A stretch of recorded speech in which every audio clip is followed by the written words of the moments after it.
Assalamualaikum warahmatullahi wabarakatuh. Hai teman-teman, perkenalkan nama saya Fitri Lawonto. Teman-teman, apakah kalian ingin mendengarkan cerita saya? Pada kali ini, saya akan mendongeng dengan judul Asal-usul terjadinya air terjun Piala di Kota Luwu. Cerita ini diambil dari cerita rakyat Kabupaten Bangkai. Dahulu kala, di sebuah lembah yang kini menjadi Kota Luwu, hiduplah dua bersaudara yang memiliki sifat yang sangat berbeda.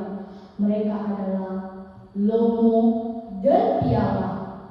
Lomo adalah kakak yang sombong dan serakah, sementara Piala adalah adik yang baik hati, rendah hati, dan sangat mencintai alam. Di lubuk kala itu, musim kemarau panjang melanda. Sungai-sungai mengering, tanaman pun ikut layu. Suatu pagi, Piala bangun dengan cepat. Ia bergegas mengambil air wudhu untuk melaksanakan sholat subuh. Setelah selesai berwudhu, ia pun langsung pergi ke masjid yang tak jauh dari rumahnya. Setelah selesai sholat, ia tidak langsung pulang ke rumahnya.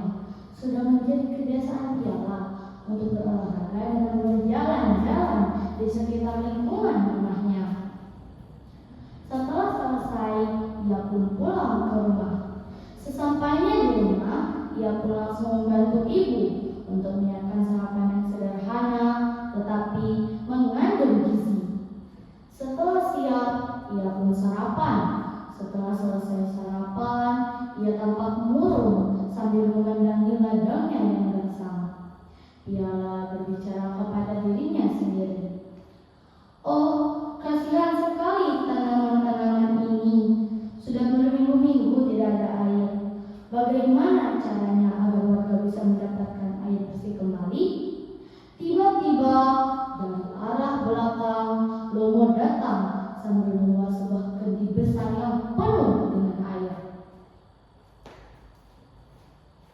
Hei Piala, jangan buang-buang waktumu untuk memandangi ladang yang gersang ini. Lihat, aku telah mengisi kendi ini dari mata air tersembunyi yang hanya aku yang tahu. Jangan harap kau kuberi setetes pun.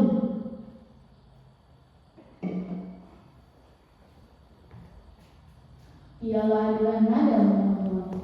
Aku mohon kau, sedikit saja, bukan untukku, tetapi untuk ibu dan para tetangga yang sudah sangat kehausan. Bukankah kita saling membantu? Lomo tertawa sinis. Ha ha ha ha ha. Membantu? Jangan konyol, Piala. Kau lihat sendiri betapa sulitnya mencari air. Jika kau punya air, mengapa kau harus membaginya? Jika kau ingin air ini, maka carilah sendiri. Air ini adalah hadiah untuk orang-orang yang pandai sepertiku. Lomo pun pergi, meninggalkan Piala yang kecewa. Melihat kesombongan kakaknya dan penderitaan warga, Piala pun memutuskan untuk pergi ke tengah hutan dan mencari mata air. Di tengah perjalanan, ia bertemu dengan seorang kakek berjubah hijau yang ternyata adalah penjaga hutan. Hei anak muda, apa yang membuatmu berjalan sendiri ke tengah hutan? Wajahmu tampak letih dan sedih.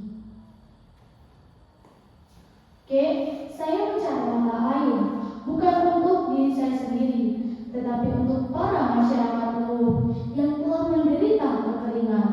Saya tidak tega melihat mereka kehausan. Kakek penjaga hutan pun tersenyum. Hati sucimu telah membawamu kemari. Di ujung bukit itu ada mata air yang telah diberkati, tetapi air itu hanya akan mengalir orang-orang yang memiliki hati suci dan ingin berbagi. Oke, saya berjanji jika saya telah menemukan aliran air tersebut, saya akan mengalirkannya ke desa dan membaginya secara adil untuk seluruh masyarakat dulu. Dialah pun mengikuti petunjuk kakek penjaga hutan yang mendaki bukit yang terjal dengan susah payah.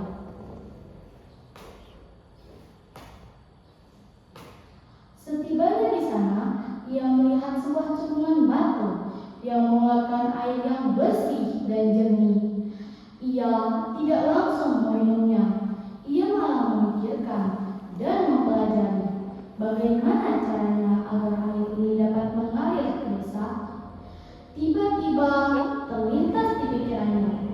Ia mengambil sebuah daun besar dan memakai daun itu untuk menampung air.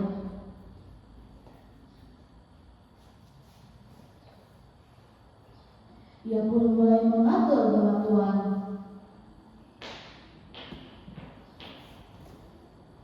Tiba-tiba dari arah belakang Lomo datang dan langsung mencoba menghalangi aliran air tersebut. Bodoh, kenapa kau biarkan air ini tumpah? Air ini sekarang adalah milikku. Aku akan menjualnya dan menjadi kaya raya. Piala berdiri tegak di depan aliran air. Tidakkah air ini adalah karunia Allah untuk seluruh makhluk hidup? Jangan serakah. Jika kau menghalangi aliran air ini, maka engkau akan menanggung akibatnya. Minggir piala, jangan menghalangi rezekiku. Lomo pun mendorong piala hingga terjatuh. Ia pun langsung mencoba menutup aliran air tersebut dengan sebongkah batu besar. Dari kesombongan hatinya, tiba-tiba bumi bergetar hebat. Aliran air yang tadinya tenang kini memanjat tinggi ke udara, seolah menolak sentuhan Lomo yang penuh ketamakan. Dan piala yang tadi berdiri tegak di depan aliran air perlahan-lahan berubah. Karena kebaikan dan ketulusan di hatinya, ia diubah oleh alam menjadi sebuah kolam penampungan air suci tersebut. Semenjak itu, air suci itu pun terus mengalir deras ke bawah tebing, membawa kehidupan bagi masyarakat dulu. Untuk mengenang jasa sang adik, mereka menamakan air terjun yang indah itu air terjun piala. Air terjun itu adalah pengingat abadi bahwa ketulusan dan keinginan berbagi akan mendatangkan berkah yang berlimpah, sementara ketamakan dan keserakahan hanya akan mendatangkan musibah. Teman-teman, mari kita belajar menjaga lingkungan agar kita semua bisa menjadi anak Indonesia hebat. Demikian yang dapat saya sampaikan. Lebih dan kurangnya saya mohon maaf. Wabillahi taufiq wal hidayah. Wassalamualaikum warahmatullahi